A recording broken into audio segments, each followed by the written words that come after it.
السلام عليكم البنات، مرحبا بكم معايا في فيديو جديد وصفه جديده. اليوم ان شاء الله غنحضر معكم الطريقه الصحيحه كيفاش تخلطي الحنه باش يخرج لك اللون احمر غامق مميز في نصف ساعه فقط، بدون دوليو، بدون مواد كيماويه نهائيا، غير بمواد طبيعيه كيخرج لك اللون بحال هكذا كيف ما كتشوفي معايا في الصوره. خلينا دابا باش ندوزو للمكونات وطريقه التحضير. وما تبخليش عليا اختي بلايك الفيديو، اشتركي باش يوصلك الجديد.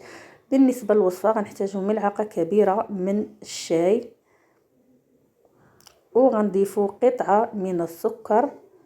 الا ما عندكش السكر هذا خدي ملعقه كبيره من سكر سنيده، عوضيها بسكر سنيده، يعني ما غتحتاجيش في هذه الوصفه نهائيا الدوليو. وبالنسبه لهاد الوصفه راه زوينه بزاف في حاله مثلا تخلطيها وديريها لايديك ورجليك، راه كترطب اليدين ورجلين، كتحيد منك البروده الكزيمه. وصفه اكثر من رائعه. وكناخذ واحد القطعه من قطعه ديال السواك بحال هكا، غير واحد الطريف صغيور من السواك.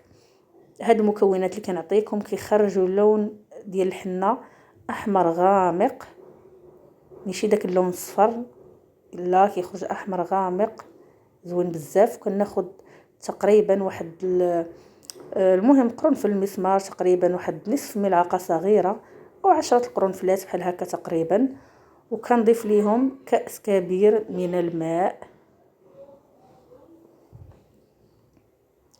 وغنحطهم على نار.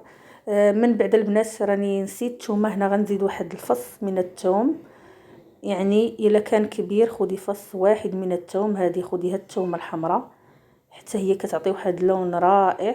كيف قلت لكم البنات راه كتصلح حتى الكزيمه، لا عندك الكزيمه، عندك يديك يعني عندك داك كيكونوا مشقين كيكونوا حرشين، ديري هاد الوصفه يعني بحال شكل التبريمه، راه زوينه بزاف اليدين. صافي الا كان عندك الفص كبير فص واحد كافي، كان عندك صغير خدي 2 فصوص من الثوم.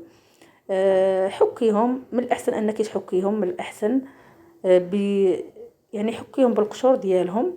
صافي هنا غنخلط هاد المكونات جيدا، غنديرهم على نار اللي كتكون متوسطه، وغنخليهم يغليو ليا مزيان حتى المكونات كامله طلق، يعني داك الشاي، السواك، قرنفل، الثوم، يعني كلهم المكونات يطلقوا. صافي كندوز هنا كناخذ واحد الاناء وكناخذ الحناء. بالنسبه للبنات هذه هي الحنه ديال النقش، حناء الصحراء تزارين، راه كتخرج واحد اللون زوين. وبالنسبه للحنه حتى هي راه كتلعب دور كبير انها يخرج لكم داك اللون الاحمر غامق. خذوها فاش تاخذوها قلبوها في البلاصه. هانتوما شوفوا كنوريكم بالنسبه للحنه، خذوا هذه هي اللي زوينه ويكون اللون ديالها اخضر، ما تاخذوش يكون داك اللون البني، لا يكون اخضر. هانتوما شوفوا الحنه اللون ديالها كيفاش داير، الا كان بني ما تاخذيش نهائيا، راه ما غيخرجش لك اللون زوين واخا ديري هاد المكونات، ضروري ما يكون اللون ديالها اخضر. صافي وهنايا راه كتاخدي الكميه اللي انت محتاجه ليها. شوفي انت واش بغيتي ديري يديك ورجليك. من الاحسن البنات والله العظيم الا من الاحسن انكم تفادوا داك الدوليو، راه مؤخرا انا نقشت به، يعني كنت غير كنت خارجه بحال هكا ونقشت، والمهم الحنه حيدات وبقاو لي لحد الان بقى واحد. المهم الدوليو خايب، كيحرق اليدين، كيشوطهم. الحنه كتحيد وكيبقاو فيك واحد النقيط، واحد النقيط كيبقى فيك كحل في اليدين ديالك وفي الرجلين ديالك. لهذا اختي الانسان ما عنده ما يدير بالدوليو، ديري اختي مواد طبيعيه، ما كاين ما احسن من المواد الطبيعيه وكتخرج لك نفس النتيجه او احسن. ما ديري لا دوليو لا والو. كيف ما شفتوا معايا خديت انا الحنه غربلتها على هذا الشكل، ضروري ما تغربليها باش في التخلاط ما تكونش صعيبه عليك، باش دوك الحبيبات كلهم كيتغربلوا، باش ملي كنبغوا نخلطوها كتجينا ساهله في التخلاط. صافي كيف قلت لكم البنات راه تاخذوا غير واحد الكميه اللي كتكون قليله، راه ما شاء الله بالاخص النقش راه غير واحد الكميه اللي كتكون قليله كتنقش لك يديك ورجليك، وانتي على حسب عدد الاشخاص اللي باغيين يحنيو او ينقشوا. صافي كيف ما شفتوا معايا بعد ما غربلتها،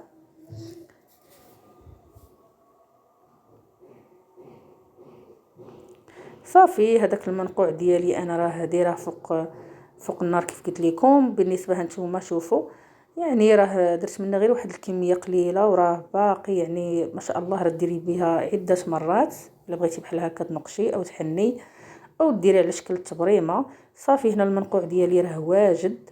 غناخذ واحد الكاس باش وناخذ مصفات باش غنصفي هذا المنقوع باش غنخلط الحنه. هانتوما راه غلا ليا مزيان حتى دوك المكونات طلقوا مع بعضهم، وغندوز باش غادي نصفيهم.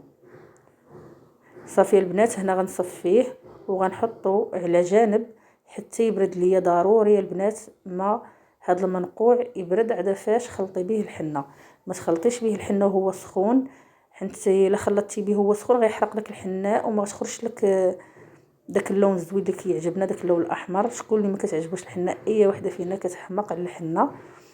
صافي غنحطوه على جانب حتى يبرد وغندوز باش غنخلط هاد الحنه.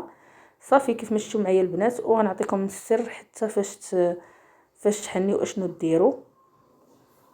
صافي هنايا كنبقى ندير دفعه دفعه حتى نتحصل على القوام اللي انا محتاجه بالنسبه لبنات النقش او تحني عادي.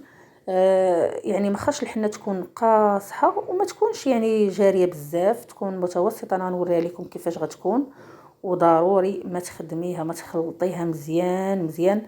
انا في الصراحه راه واخا كنخلط بحال هكا بالملعقه، ولكن غنخلطها بايدي حيت ايدي هي اللي كتخدم ليا مزيان باش نتحصلوا على واحد الخليط اللي يكون متجانس وما يكونوش فيه حبيبات، وكتطلق لينا ملي كتخدميها مزيان كتطلق لينا واحد الخيط. بالنسبه للحنه يعني الا بغيتي تعرفيها واش ناجحه معاك كتطلق لك واحد الخيط، راكم غتشوفوه معايا في الاخر يعني ملي غنخلطها. هانتوما كنبقى ندير دفعه دفعه، لكن كيف قلت لكم غنخلط بالايد ديالي حيت الايد ديالي هي اللي غادا تخدم ليا.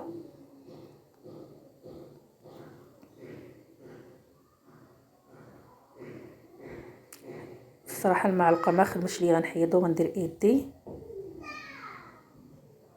صافي. وبالنسبه للبنات هانتوما المهم انا غنخلط وفي نفس الوقت نهضر معاكم.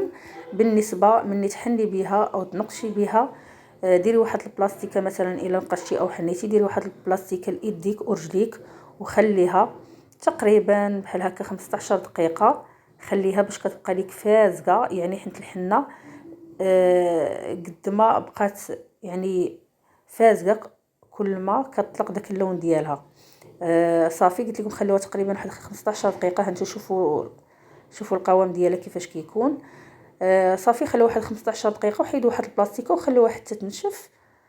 صافي وهذيك الساعه اختي حيديها من يديك وغتشوفي واحد اللون رائع اكثر من رائع. هانتوما شوفوا معايا البنات، شوفوا راه كتطلق واحد الخيط، يعني يعني باش كتعرفوها ناجحه كتطلق لكم واحد الخيط. هانتوما وضروري البنات راه نسيت ما قلتش لكم ملي تخلطوها ضروري ما تخمروها ولو ساعه نص ساعه، المهم ضروري ما تخمروها. صافي البنات هنايا غتكون الوصفه ديالي جاهزه، ونخليكم هاد الساعه تهلاو ليا في راسكم الى فيديو قادم بحول الله. مع السلامه.